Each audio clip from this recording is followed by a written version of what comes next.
So, welcome back to the last episode of the Halloween lore build series, where I make a build that fits the story of whatever character from whatever movie, with the caveat that I am not allowed to use that character's teachable perks, nor am I allowed to use any duplicate perks per franchise. And the character we're going to be doing today is Michael Myers from Halloween Ends, one of the most divisive movies in the entire franchise. For the first perk, we have Genetic Limits. After the events of Halloween Kills, Michael got a little beat up.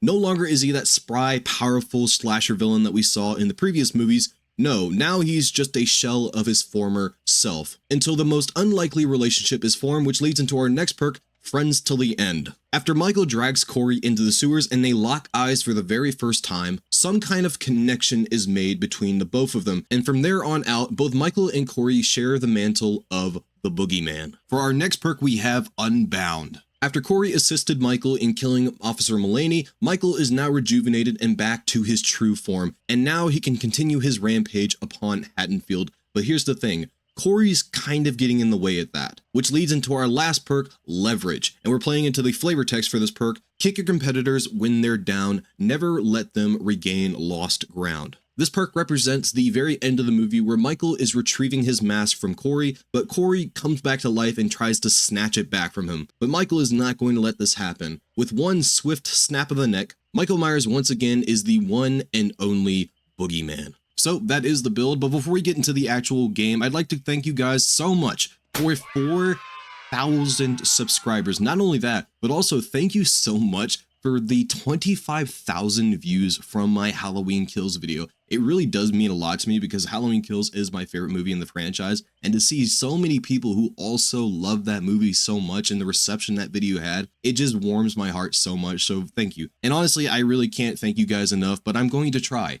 Thank you, thank you, thank you, thank you, thank you, thank you, thank you, thank you, thank you. Michael! So let's get into the likes and dislikes about Halloween Ends. And I have a pretty even split between both likes and dislikes for this movie, but that's very surprising because I really don't like Halloween Ends all that much. But as I was going into it, I was going to give it as fair of a shot as I possibly could and not nitpick every little aspect. And I could have honestly just done that. Any minor inconvenience that I had found with this film, I could have just said, that's a dislike. But no, I try to be as fair as I possibly could out of respect for the Halloween Ends fans that are out there. So shout out to you guys. But starting off with my first like, I have the opening. I've always been a big fan of the whole babysitter babysitting on Halloween aspect that some of these movies have. We haven't seen a lot of it in this franchise, but I think Halloween Ends does it pretty darn well. My favorite part about it is the bickering between both Corey and the little kid. How the little kid acts like an angel in front of his mother, but as soon as they leave, he's just a fucking dick, especially to Corey, which I don't really understand why, because I would love to have a babysitter that would let me watch horror movies behind my mom's back.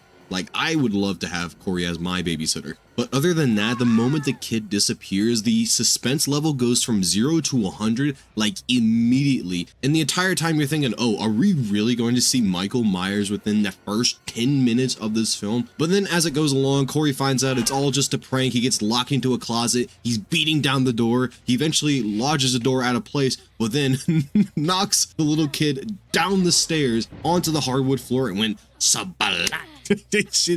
When I saw that in theaters, I literally audibly gasped. I did not expect that to happen. I don't know if it scared me or just stunned me for whatever reason, but yeah, I literally gasped in the theaters. But overall, the opening to this film was pretty well done. No Michael Myers though, kind of salty about that. For my next like, I have Corey. Now, unlike a lot of people, I actually really like Corey's character. I think he's extremely well written. My only gripe with him is that I feel like he just does not fit within this timeline. This whole new timeline was mainly about both Laurie and Michael, but for this film, they both got put into the background of their own story and made way for this entirely new character that has never been a part of the canon whatsoever, and now he's the star. We follow him for the entire movie. He is now the second coming of Michael Myers, just for him to get killed off in the last 10 minutes.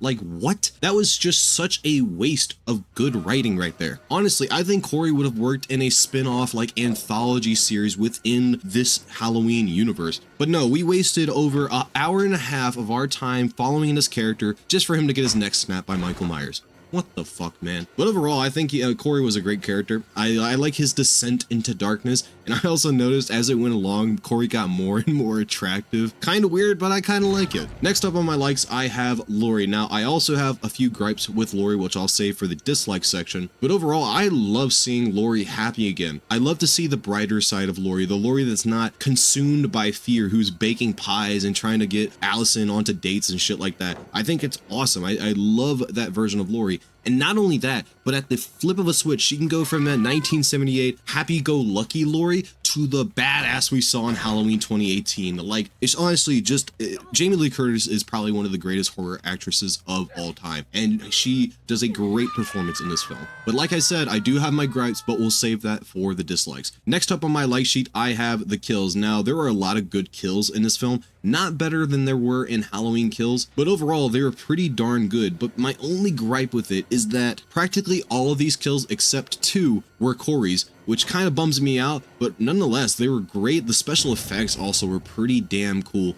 My favorite kill in this entire movie is probably the DJ kill, where Corey smacks his face onto the record and then cuts his tongue off, and it interrupts the music as the tongue goes along the record. Pretty damn cool kill. We also have a Bob homage from the original movie that is given to Michael, which I applaud you, Blumhouse. Thank you for giving Michael at least one cool kill. There are also a lot of other cool kills with great special effects. Shout out to Christopher Nelson, but overall, not better than Halloween Kills, at least in my opinion. Lastly, on my likes is the Laurie versus Michael fight. My only gripe with this is that it just was too short. I really wish they had lengthened it out a little bit, but I really do like how Michael and Laurie were going blow for blow, even though I don't think it really makes sense. Like, why is Michael getting overpowered by Laurie so much? I know he said this is a like, but another thing I really don't like about the fight is how helpless Michael seemed at the very end of the fight, where he got pinned down onto the counter with the refrigerator on his leg and his hands were stabbed down on the counter. How more pathetic do you want Michael Myers to look in this movie? Which leads into my dislikes, which my first one is Michael and the lack thereof Michael. I, like many other people, were going into this movie thinking Michael's going to fuck some shit up. Did we see Halloween Kills? Did we see how much of a monster that man was in the previous film? A lot of us thought that he was going to just murk everybody, but unfortunately, we barely even saw Michael. Now true, Michael has a lot more screen time than he did in 1978, but the thing about 1978 is that you knew that Michael was somewhere in the background every single moment of that movie after he got out of Smith's Grove. But in this, Michael spent most of the movie just chilling in the sewers. That's pretty much it. Sometimes he would go out and investigate what Corey's doing or what Laurie's doing or something like that. But for most of the movie, Michael is just hiding away in the sewer, doing absolutely nothing, being a gremlin. Also, I really hate how weak Michael is in this film. I understand logically after getting beat the fuck out of in Halloween Kills, he'd kind of get a little damaged, but brother, for someone who the more he kills, the more he transcends, he's not really transcending all that much, man. Like, the man can barely even get his own kills. Like, brother, he has to have assistance. He has to have a walker just to get to the guy. For my next dislike, I don't think the writers really knew what they wanted to do with this film. I mentioned this earlier, but I really don't know what they were thinking when they were making this movie. Keep in mind, there were 5 writers, or 5 or 6 writers for this film. So they had a lot of cooks in the kitchen, and it didn't seem like anybody was on the same page. It seemed like everybody wanted to put in their own input and try to lead the story, but they kept pulling and tugging and all that shit on each other.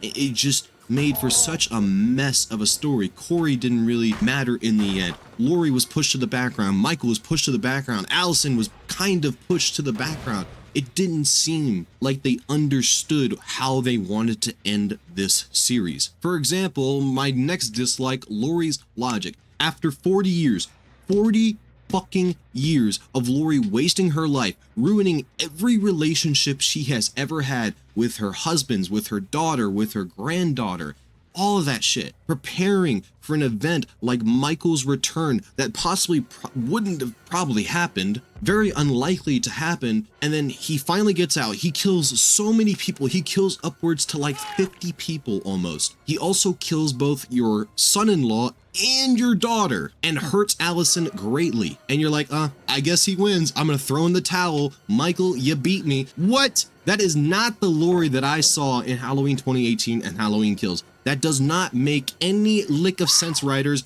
How? Why? Ugh. The Laurie I saw in 2018 in Halloween Kills would not rest until Michael Myers was 6 feet fucking under. For my next dislike, I have the band bullies. This is the weirdest group of bullies I have ever seen on film. Not only is Corey being bullied by band geeks, but he's also getting bullied by people who are half his size. Corey is fairly built, and he's getting bullied by fucking somebody who looks like they play Minecraft in their off time and fucking Linguini from Ratatouille. Like, brother, have some respect for yourself. Next up on my dislike sheet, I have Corey and Allison's relationship, and honestly, I just felt it was just really too sudden and very cringy as well. Like, the moment that Allison laid eyes on Corey, she was already head over heels for the guy. Like, they instantly fell in love with each other. And not only that, within 24 hours of knowing each other, they're already having this cringy ass dialogue that you would hear in like middle school. Like, everybody thinks they know what you've been through, but they don't.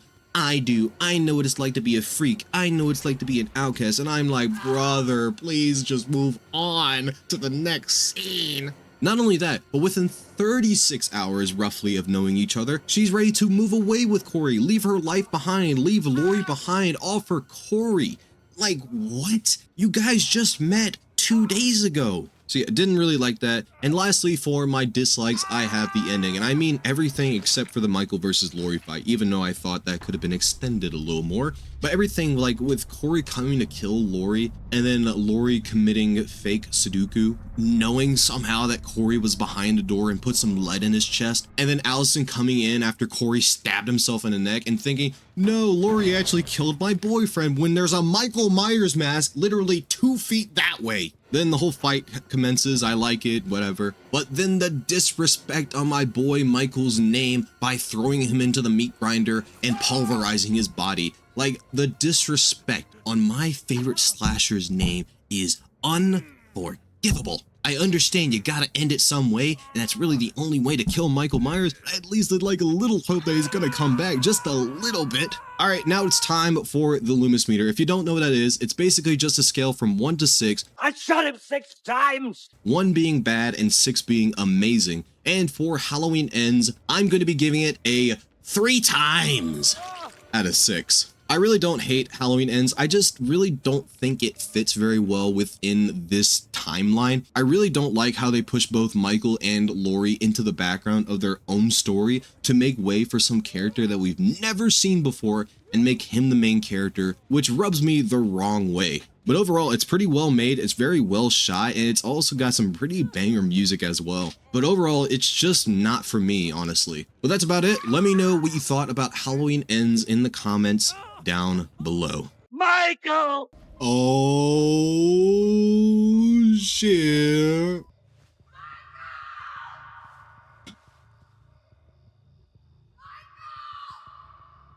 What's going on out there? Ada!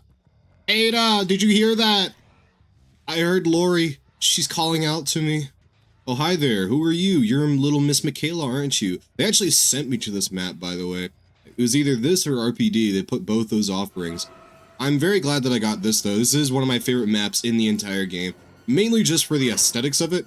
I don't think it's a very good map for Myers because of the large loops. But overall, I love this map. It looks great.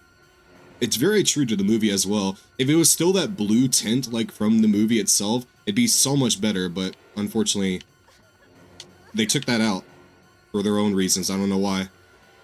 Whoop. Break this. Yeah, this is one of the problems. Like, these loops are just so fucking long that Michael can't really work around them unless you mind game, and you're really good at mind gaming, which I am not. I kind of overdo my mind games sometimes. But I guess that could be the question of the video. What do you guys think is your favorite map in the entire game?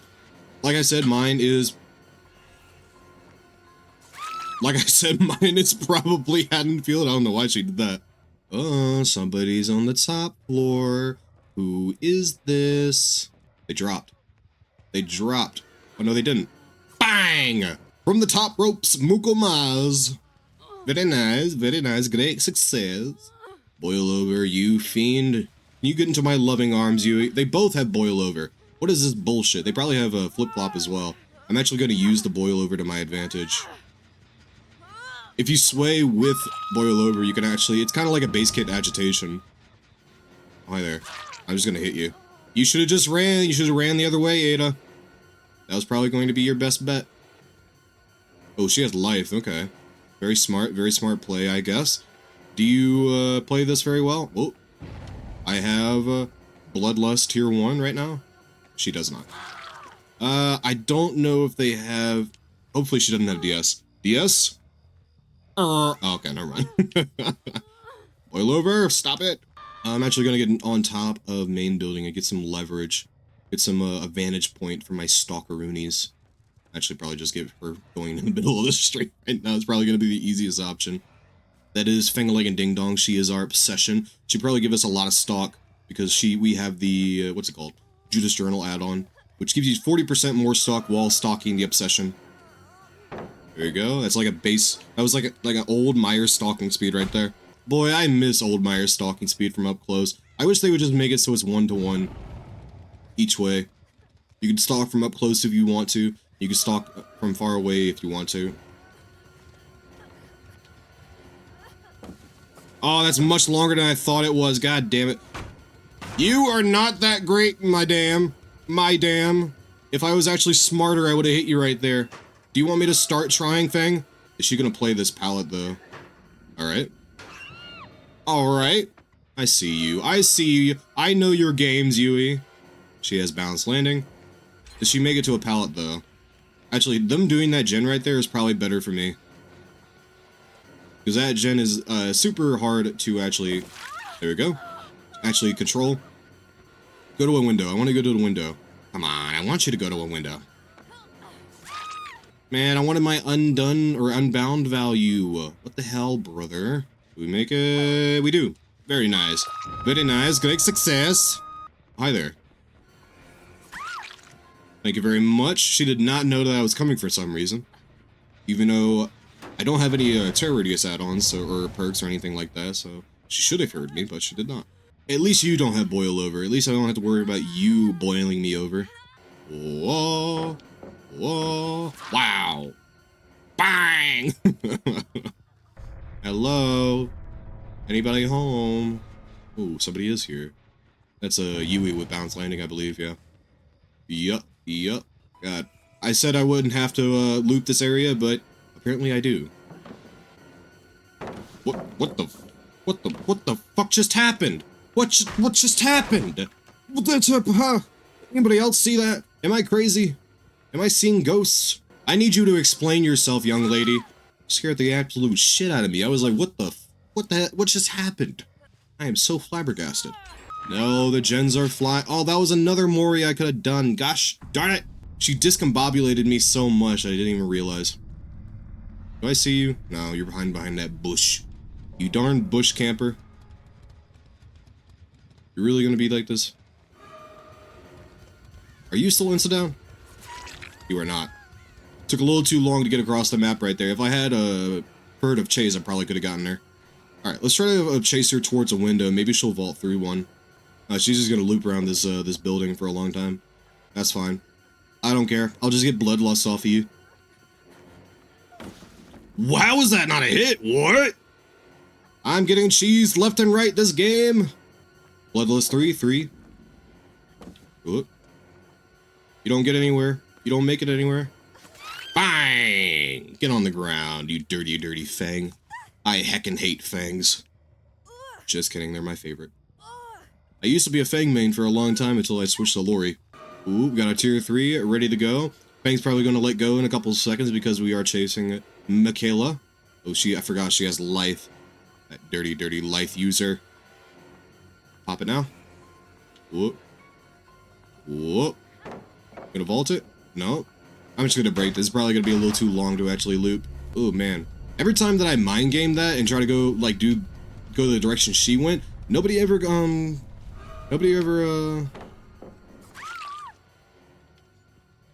Alright, disregard my statement. It doesn't matter anymore. We can finally get the Mori.